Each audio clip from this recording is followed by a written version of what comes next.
এখানে সবাই শ্রমিক। এটা একটা দারুণ কথা বলেছে, কাজ করতে হবে। কাজ করা মানে তো শ্রমিকরাই তো কাজ করে। তো সারা বিশ্বের শ্রমিক যারা, তাদের প্রতি আমার রেসপেক্ট, ভালোবাসা। কারণ আজকে শ্রমিক না থাকলে দেশটা এগোবে। তুমি একটা বিল্ডিং করতে যাও, শ্রমিক লাগবে। ছোটখাটো একটা প্রজেক্টে হাত দাও, শ্রমিক লাগবে।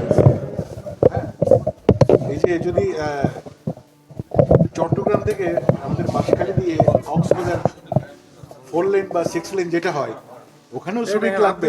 তো শ্রমিক ছাড়া আমরা অচল। হ্যাঁ, দেখো আমেরিকাতে কিন্তু সবাই নিজের কাজ নিজে করে, নিজেরাই শ্রমিক। তো এই আন্তর্জাতিক শ্রমিক দিবসে আমার অনেক অনেক শুভেচ্ছা এবং রেসপেক্ট যারা শ্রমিক। আমরা সবাই শ্রমিক। আমরা সবাই শ্রমিক। যেটা বলেছিলেন মাননীয় প্রধানমন্ত্রী, এমন প্রধানমন্ত্রী মানে এই